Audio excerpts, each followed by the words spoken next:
In Skypiea, there is a reference made to four gods: the god of the sun, the god of the rain, the god of the forest, and the god of the land.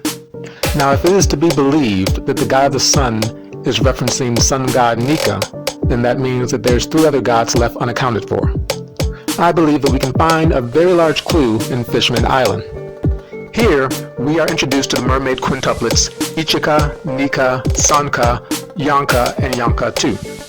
Let's look at what we have here for a second.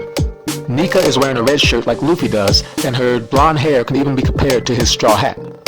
Beyond that, the color scheme of each quintuplet perfectly fits the element connected with each Skypian god, with Ichika wearing a green hat for the god of the forest, Sanka wearing blue for the god of the rain, and Yanka 2 wearing dark colors for the god of the land. I'll come back to them later.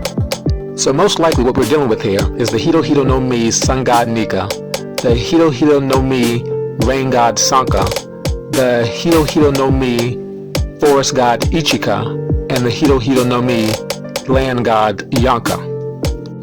Now by now we all know that Luffy has sun god Nika's fruit. Like, even if you're anime only, you've probably heard about it by now. So the big question is, who represents the other three gods? Well, here is where we awaken our theory no me powers and come up with wild speculations that may turn out to be true, but most likely are way off. Our first and most plausible theory comes courtesy of Eam. At the Reverie, we saw them with four posters. One with Luffy, Blackbeard, Shirahoshi, and Vivi. Now, a lot of things didn't make sense to me the first time I saw this panel. Luffy and Blackbeard obviously make sense as major threats to the world government, but Shirahoshi and Vivi seem like odd additions to that list. And for a long time, I thought that this might be a hint to the three ancient weapons, especially with Pluton being connected to Alabasta.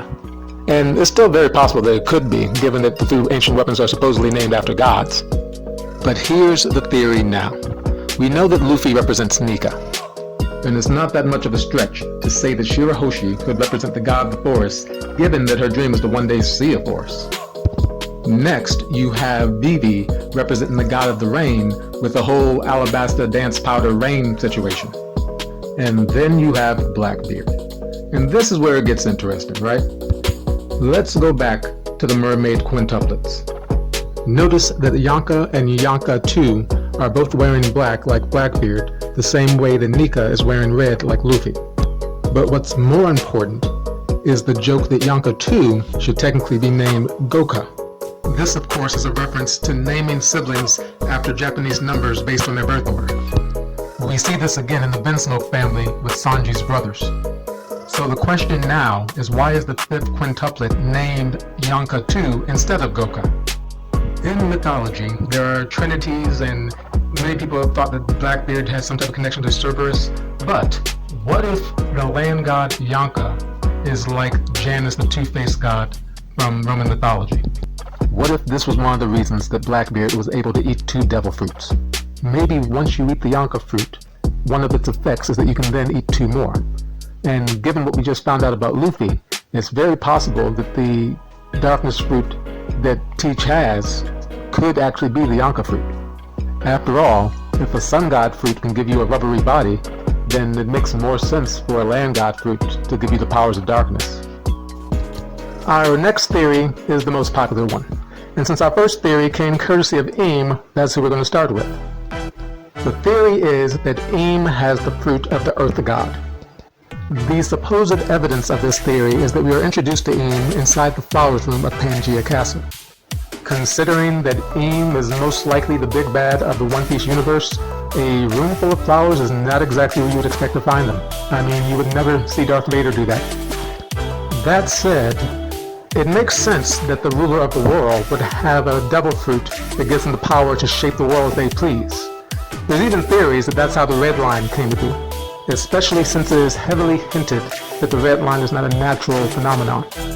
Now, in my eyes and many others, the front runner for the person in possession of the rain god fruit is none other than Monkey D. Dragon. I mean, the first time that we see this man, it's raining, and this tattoo on his face looks like it could be something Skypian. Not to mention that him having the rain god fruit and Luffy having the sun god fruit would be an interesting combination, considering that they're both sky-based. More importantly, though, it would definitely explain why he's the most wanted criminal in the world. I mean, I'm sure he has some secret knowledge that the government doesn't want us to know about, but if he has a God fruit in addition to that, then yeah, I get why the government would bump him up to the top of the list. And then there's Admiral Ryokugyu, aka Green Bull. Based on the color green and all the mystery around him, a lot of people think that he may have the fruit of the God of the forest. One of the main arguments for this is that the reason that Green Bull hasn't eaten in 3 years is because he simply doesn't need to. With forest god powers, it's entirely possible that one of the side effects is photosynthesis, where he basically gets his nutrients from the sun or whatever. And look, I know this is most likely an artistic choice, but when Green Bull meets Fujitora, he's sitting in the middle of a garden with no shade at all, and yet he's still in shadow. Like, what better power for a forest god than to bring your shade wherever you go? And you know what? Even though I'm not sure that I believe in this theory, I'm not mad at it. Because when you consider how close we are to the end of One Piece, and how mysterious Oda has been with Green Bull, whenever he does get introduced for real, he's going to have to be important. Like, he's going to have to hit the ground running. And so what better way to do that than to have a god fruit? And when you remember how many people believe that Green Bull may be connected to Wano and may even be connected to Zoro himself, well, then him having a fruit that seems like it's going to be heavily connected to the end game of One Piece makes a lot of sense. Now, of course, everything I just said about Green Bull, Dragon, and Eam is pure speculation, especially considering that we haven't gotten any confirmation that they even have a devil fruit, much less what their devil fruit powers could even possibly be. So since we're already making up stuff with no evidence at all, let's go one step further. These are people that I know do not have the god devil fruits, so don't argue about it in the comments, but it's kind of interesting to think about. First up is my boy God Usopp. Some people love him, some people hate him, some people hate to love him, some people love to hate him. But there's two things that you can't deny. One, he's Luffy's best friend, and two, Usopp has this crazy thing where every lie he tells usually turns true somehow. So when he gets the nickname God Usopp a couple of arcs before Luffy is revealed to have the devil fruit of an actual god, I feel like it's a little bit more than a coincidence.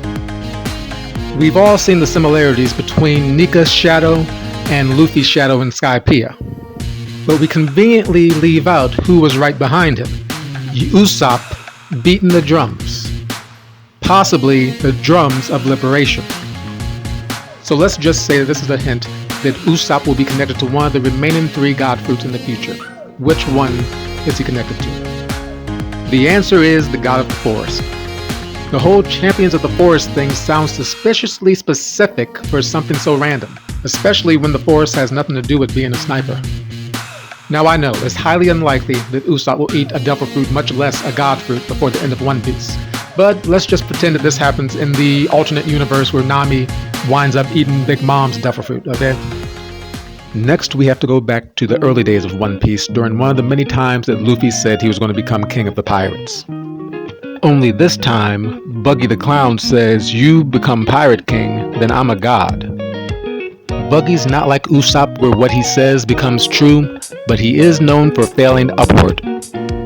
So why not fail upward to be the god of the rain? I mean, we've all thought about what Buggy's devil fruit awakening could look like.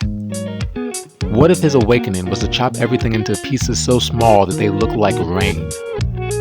I know it's a stretch, but something tells me the man has a lot of hidden depth. I would love if Crocodile was the god of the earth just so he would be relevant again, or even Akainu. But what about Kaido? The witch in Wano said that after God Valley, Kaido was known as the embodiment of brutality, a nickname that we haven't heard until now. And then there's this scene, possibly after God Valley, where Big Mom asked Kaido where the hell he went. It's possible that Kaido deserted the Rocks Pirates or abandoned Big Mom, but it reminds me of this panel, where Kaido asks Luffy in Gear 5th who he is. What if he's asking that because he can sense Nika's will within Luffy? And what if Big Mom was asking that because she could sense the Earth God's will within Kaido? But anyway, that's all I have. I will say this though. If I absolutely had to guess, I would go with this lineup with Luffy as Sun God Nika, Dragon as Rain God Sanka, Eam as Earth God Yanka, and Green Bull as Forest God Ichika. If you've made it this far, please like, comment, and subscribe. Thank you.